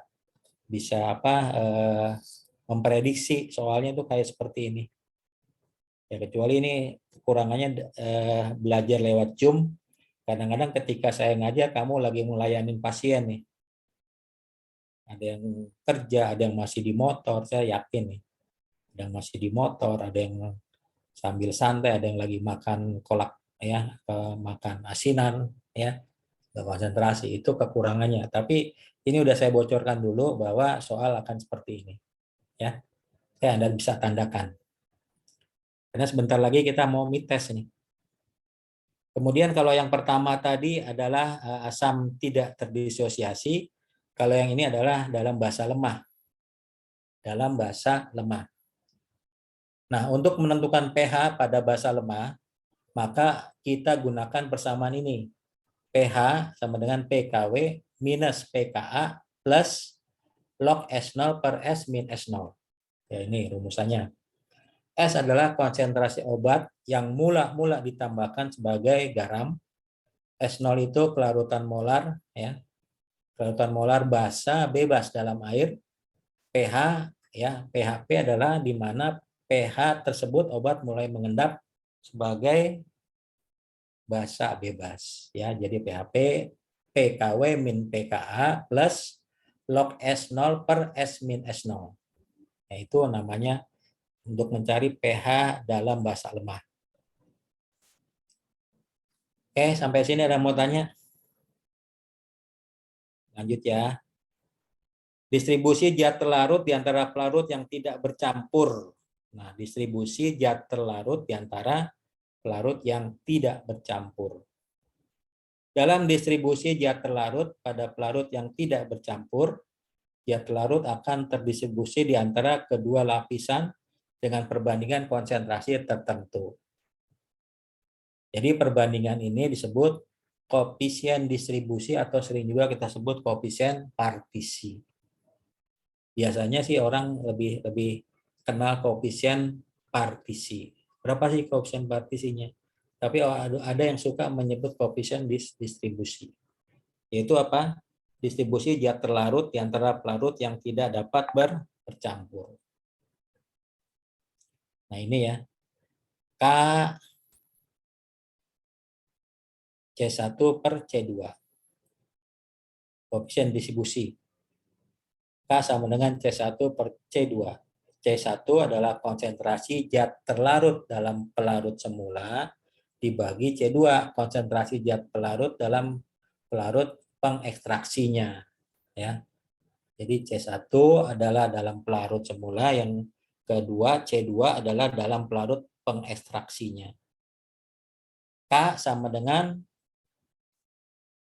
ini omega ya, omega 1 dibagi V1 dibagi omega dikurang omega 1 dibagi V2. Sehingga kalau kita distribusikan, ya kita bolak-balik ininya, kita dapat W1. W1 itu adalah W dikali KV1 per KV1 plus V2. Proses ini dapat diulangi dan setelah N kali ekstraksi ya. Jadi ini bisa dapat W1, W2, W3 dan seterusnya ya, karena nilai-nilai nilai pelarut sama pengekstraksinya beda-beda. Sehingga kita dapat W1, W2, W3 sampai dirumuskan WN. WN adalah W dikali KV1 per KV1 plus V2 dikali N ekstraksinya berapa kali ya. Sehingga kalau kita lihat W1 itu berat zat yang terekstraksi, W adalah berat zat total, K adalah koefisien distribusi, V1 volume total larutan, V2 volume pengekstraksi. Ya, lumayan rumit ya rumusnya, tapi nggak apa-apa, ini sebagai tambahan pengetahuan kalau kita ingin mencari koefisien partisi. Nah, ini contoh soal. Koefisien distribusi untuk iot. Koefisien partisi untuk iot di antara air dan CCl ya. Larutan kalsium kloroforum CCl 4 pada 25 derajat Celcius adalah K CH2O per CCl 4 0,012. Berapa gram iot terekstraksi dari larutan dalam air yang mengandung 0,1 gram dalam 50 ml oleh 1 kali ekstraksi dengan 10 ml CCl4. Berapa gram iot terekstraksi oleh 5 ml ya. Ini pertanyaan itu, berapa gram iot terekstraksi. Oke. Nah, ini jawabannya K 0,012, W-nya 0,10 gram, V1 50, V2 10, V2 untuk ekstraksi kedua kalinya 5 ml N2 ya, N2 kali. Nah, ini udah saya cari jawabannya. Tinggal Anda ikutin W sama dengan WKV1 per KV1 plus V2. Masukin aja angkanya. Ya. Masukkan W-nya 0,10, K-nya 0,012, V1 50 dibagi KV1 K-nya 0,012 dikali 50 ya, V1 ditambah V2 10. Maka didapat W1 0,0057 gram ya, atau tersisa sebanyak 0,0943 gram yang terekstraksi ya. Tuh. W2 juga sama sehingga didapat W2 0,0011 gram. Jadi 0,0011 gram iodium tertinggal dalam fase air dan 2 porsi CCl4 yang telah mengekstraksi sebanyak 0,0989 ya. Oke, ini contoh, coba dipelajari. Oke, ini ada latihan, tuliskan rumus dari mencari kelarutan gas dalam cairan. Tuliskan rumus mencari tekanan dalam kelarutan. Tuliskan rumus kelarutan zat padat dan prasimol ya. Tuliskan rumus mencari pH maksimum zat terlarut yang bersifat asam lemah. Tuliskan rumus untuk mencari konsentrasi zat terlarut dalam pelarut yang tidak saling bercampur. Itu aja tugasnya. Oke. Selesai sudah tentang kelarutan ya. Dari yang awal topiknya adalah fenomena kelarutan dan distribusi. Topik dasar-dasar larutan dalam kelarutan ya. Ini sudah juga ada PR-nya. Nah, sudah ada beberapa yang mengumpulkan. Kemudian lagi yang materi kedua ini soalnya ya. Soalnya kan saya sudah share ya filenya ya. Anda tinggal kirim jawaban dari latihannya. Oke, ada yang mau ditanyakan? Saya coba lihat absennya kembali. Ya, sudah dibuka ya. Oke.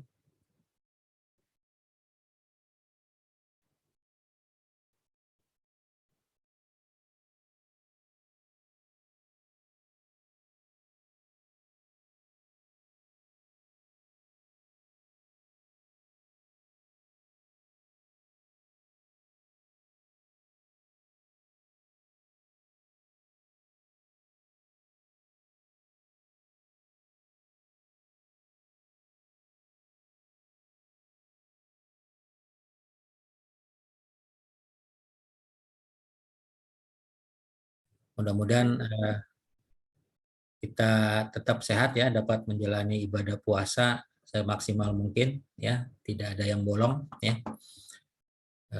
Sekian dulu. Terima kasih atas perhatiannya. Assalamualaikum warahmatullahi wabarakatuh. Jangan lupa PR-nya tetap dikumpulkan ya. Ya, baik. Ya, Pak.